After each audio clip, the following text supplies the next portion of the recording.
hari ini memberi tumpuan kepada VOC Omicron yang kita ambil maklum sedang menular di seluruh dunia. Kita telah dimaklumkan oleh YBKJ bahawa walaupun hari ini kita tidak dengar kes yang melibatkan Omicron ini di negara kita, tapi tindakan berhati-hati terus dilaksanakan seperti yang diumumkan oleh YBKJ tempoh hari. Dan benda ni menular begitu pantas dan kita beri mandat kepada Menteri Kesihatan untuk mengumumkan pada masa ke semasa perkembangan terkini dan tindakan-tindakan yang perlu diambil. Tetapi Kotet hari ini telah membuat keputusan bahawa kawalan sempadan perlu lebih ketat dan mandat diberikan kepada KKM untuk menentukan tindakan-tindakan yang selanjutnya berhubung kait dengan keluar masuk sempadan dan apa jua SOP yang perlu diumumkan. Daripada apa yang kita pantau di rantau ini dan di dunia, kita berada di dalam keadaan yang sama dengan negara-negara yang paling awal memantau dan memerhatikan varian baru ni. Dan ini satu petunjuk yang baik kerana kita berada di atas landasan yang sentiasa mengikuti perkembangan berhubung kait dengan penularan COVID-19 ketika ini.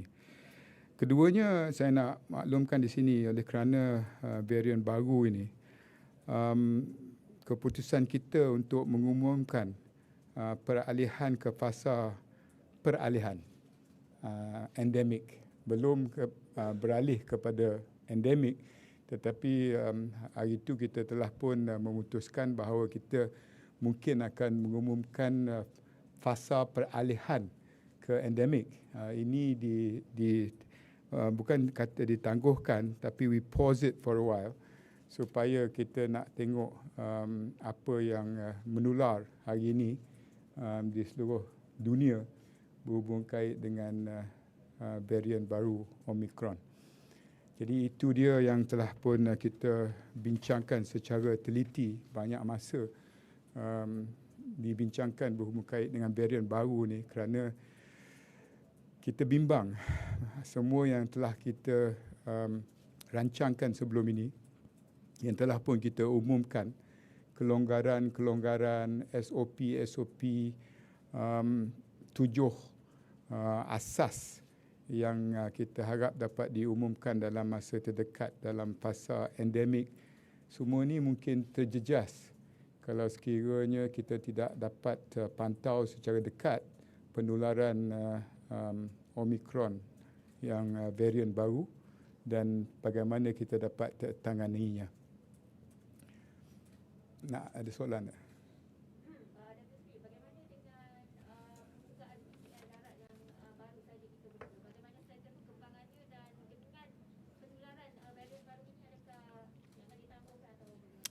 Kita baru dengar dan sedia maklum yang telah pun diumumkan oleh kedua-dua Perdana Menteri Singapura dan Malaysia berhubung kait dengan VTL melalui darat dan udara. Dan Kuartet mengambil maklum juga perbincangan kedua-dua Perdana Menteri berhubung kait dengan kemungkinan destinasi-destinasi lain yang berpotensi seperti Singapura, Kepulauan Pinang, Langkawi, Kuching, Kota Kinabalu. Saya dah minta semua pihak untuk terus memikirkan dan berbincang dengan pihak negara-negara berkenaan, tetapi kita tak akan buat keputusan sehingga kita tahu kesan sebenar dan impak sebenar varian baru ni. Tetapi saya harap bahawa semua pihak di negara kita sentiasa berwaspada dan jangan mengambil risiko lah dalam keadaan kita tengah pantau apa yang menular pada hari ini. Dapatkan vaksin, pakai pelitup muka, jaga penjarakan, cuci tangan, etika batuk dan bersin, elakkan tempat yang sesak, pastikan pengudaran yang baik, amalkan trace. Semua itu merupakan amalan dan SOP yang telah kita umumkan sebelum ini, dan saya harap bahawa kita berdisiplin dalam mematuhi apa yang telah pun ditetapkan. Travel bubble ni, selain Langkawi tu, berikutan dari varian baru, adakah akan ditangguhkan dulu lokasi-lokasi lain? Kita tengah pantau secara dekat di mana negara-negara yang melihat kesan daripada varian baru ni, dan ianya berubah setiap jam sebenarnya, dan ini tidak akan menjejaskan perancangan kita setakat hari ini, di mana untuk pelancong antarabangsa, pilot projek kita Langkawi, dan ianya baru dibuka beberapa minggu yang lalu. Hari ini kita bincangkan logistical problem, flights dan sebagainya dengan MOT. YB Wikasyong hadir bersama, dan juga dengan wakil daripada MOTAC untuk memikirkan tourism bubbles, gelombong-gelombong pelancongan yang lain yang perlu diambil kira selepas Langkawi. Jadi Langkawi is the test case. Kita dah berjaya membuka Langkawi kepada pelancong-pelancong tanah air, rakyat kita sendiri, dan kita baru saja buka pada 15 November kepada pelancong-pelancong antarabangsa. Dan kalau sekiranya tak ada perkara-perkara yang menghalang kita membuka gelombong-gelombong pelancongan yang lain, saya rasa ini untuk MOTAC bentangkan kepada KOTAC sebelum dibawa kepada sidang khas yang dipengerusikan oleh Yang Amat Berhormat Perdana Menteri sendiri.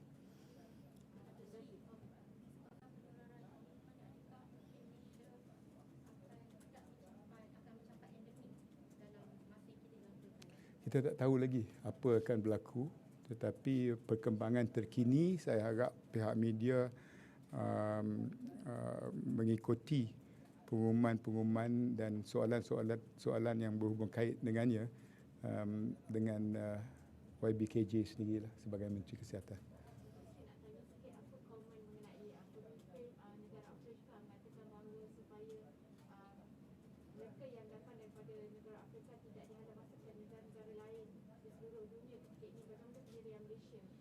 Pendirian kita bersandarkan bukan kerana geopolitik atau politik atau hubungan dua hala pun. Ianya bersandarkan kepada risiko keselamatan. Dan kita banyak berkisar kepada nasihat dan pandangan daripada KKM. Dan apa yang telah pun diumumkan oleh Menteri Kesihatan sebelum ini tak jauh daripada apa yang baru diumumkan oleh beberapa negara di luar sana. Jadi saya percaya bahawa negara-negara Afrika faham ianya bukan berhubung kait dengan isu diplomasi atau geopolitik, tetapi kesihatan, dan takkanlah kita nak menjejaskan apa yang telah kita lakukan selama 1.5 tahun dengan tindakan-tindakan yang tidak bertanggungjawab.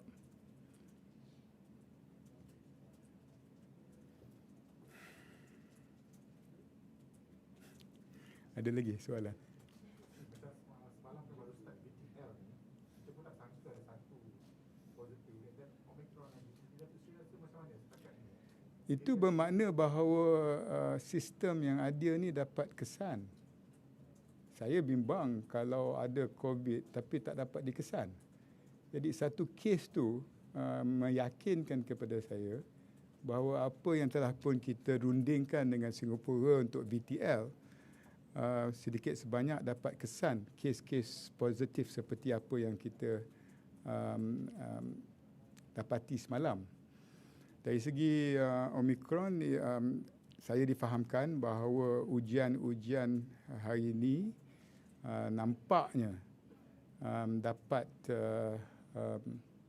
mengikutilah penularan Omicron. Tapi masih lagi terlalu awal lah untuk kita boleh menyatakan secara positif, secara tepat bahawa yang kita tahu very, very infectious. Itu is very clear. Tetapi sama ada keberkesanan vaksin, dari segi test kit, ujian, semua itu masih lagi kita menunggu. Satu dunia masih lagi menunggu apa agaknya yang perlu kita lakukan. Hubungan kita dengan negara-negara ketiga yang berada di hadapan peperangan COVID-19 ni kita kekalkan. Dan sebab itu bila kita libatkan semua kementerian tadi, semua ada talian dan melalui Kotet kita dapat maklumat yang terkini. Cuma untuk Omicron ni, hari ini Kementerian Kesihatan minta mandat secara menyeluruh kerana tak ada masa untuk kita bermesyuarat pun untuk mereka mengumumkan sesuatu keputusan yang ada kaitan dengannya. Okey, saya ada mesyuarat lagi ni. Selamat. Thank you guys.